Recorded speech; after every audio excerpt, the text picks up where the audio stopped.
Pan dudes, it's Peter from Panda here. Just picked up another Shinola. Want to show it to you. This one's a little bit different. I can tell you right now, it's the Shinola Runwell Chronograph. This is the white face, $950 retail watch. Should be pretty cool, but as you know, this is a fairly, as you may or may not know, this is a fairly recent addition to the Shinola lineup. This is the Runwell Chronograph. Chronograph obviously means it's got a stopwatch.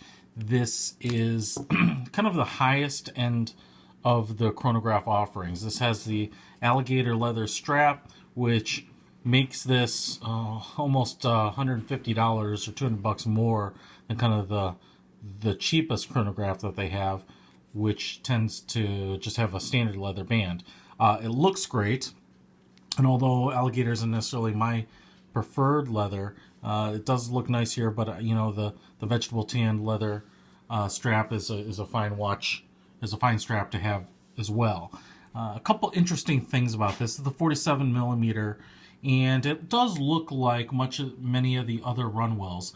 It has two subdials, and the second hand is now built into the face, so there's not a remote second hand here. What's interesting is that there are, if you bought one of the original Runwells, they actually use two different movements. So they use a slightly larger movement in the 47 millimeter and a slightly smaller movement in the 41 millimeter, and that kept the remote's second hand proportionally or proportional to the face and in the same place relative to everything else on the watch, on either the large or the small watch. What's interesting here is this Argonite, the watch hand is blocking the the Argonite information. So the movement they have here is the 50, which they call the Argonite 5021, which is around a 5021. Is actually the same movement they use in both this 47 millimeter and the 40 or 41 millimeter, so in the smaller size. What that means is that these subdials here and this date window are exactly in exactly the same place on the smaller watch, and what happens is the case is smaller, so the bezel comes in, and these dials end up covering almost completely the 2 and the 3 numeral and the 10 and the 9 numeral here, and then the 6 numeral is completely replaced with the date window. So again, this is I think a little more balanced because you can see all the numbers. The subdials are kind of nicely centered. The date window is right above the 6 there, and so everything's there. It looks pretty intentional. When you go to the smaller one, it starts to look a little more crowded, and you make some sacrifices. So it's just a difference. It doesn't look bad by any means, but it's just different that if you get the Runwell, the original Runwell in any size, it always looks the same. But if you get this chronograph, the larger and the smaller sizes definitely look different. So keep that in mind. Chronograph obviously means that it has a stopwatch feature. So if I press this top plunger up here, it sets off the second hand, which is a stopwatch. Pressing again should stop it, and this bottom one probably is a reset. So it goes all the way around, doesn't snap to the top, so that's interesting. Really nice watch. In terms of the variations you can get on this, you can get it in pretty much the same color combinations as the original Runwell was: black, white, blue. There's a green one, I believe. The unique thing about this is that the subdials on the black and the white-faced watches, you can get them reversed. So you can get this watch with the black subdials or a black-face chronograph with white subdials. So that's pretty nice and gives you a little bit of contrast, because if you were to kind of glance at this, it would probably be hard to tell that it is different than just the standard white dial Runwell. It looks pretty similar. And unlike a lot of chronographs, which tend to have 3 subdials, because sometimes that stopwatch is its own separate subdial in there, this one only has 2. So you'll see a lot of chronographs will have 3 subdials, but this one just has the 2. So that's pretty unique.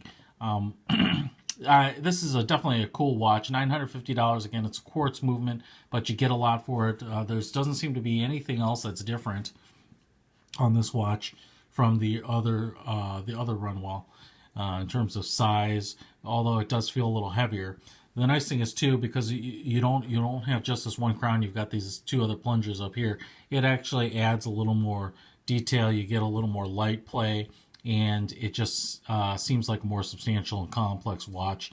Kind of a very subliminal step up from the original Runwell. So it's definitely a watch that you should feel excited to add to your collection. I certainly am on mine. Another quick thing I want to try to bring it in here and see if I can show you. It's going to be a little hard with the iPhone that I'm using to record this. But the subdials, while they're the same color, they have just a little bit of texture. So they have these concentric rings etched or pressed into the subdial, just like on the original Runwell.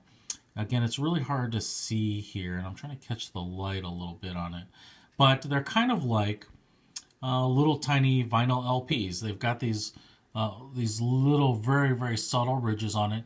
And I can tell you that as the watch moves around, the light kind of reflects off the subdials a little bit differently than it does on kind of on that flatter matte finish of the main dial. And so when you get it, you'll definitely see that there is just a little bit of texture to it. It's nice because those really, really small details kind of add a level of and you can kind of see the ridges there a little bit, but all those little details add up and really kind of add a lot more elegance and flavor to the watch. So really subtle little thing. It's like that on the original Runwell, I believe, with the remote second hand, but definitely it's cool to see that kind of attention to detail from Shinola. So again, Detroit built Shinola Runwell Chronograph. What's also interesting is that they are also just now releasing these with the polished metal strap. And there is also another watch which I am really excited to see. It's called the Shinola Runwell Contrast Chrono. And as far as I know, it's an all-metal band, and the face is going to only be available in orange, and the subdials are in black. So they call it contrast because everything really contrasts. And kind of orange is, as you can know, is Shinola's color, as it's built into most of these watches. So I'm looking forward to checking that out too. Shinola Runwell Chrono, 47mm. Check them out at shinola.com. This is Peter Von Panda with the newest addition to the Panda family, 47mm Shinola Runwell Chrono. Later.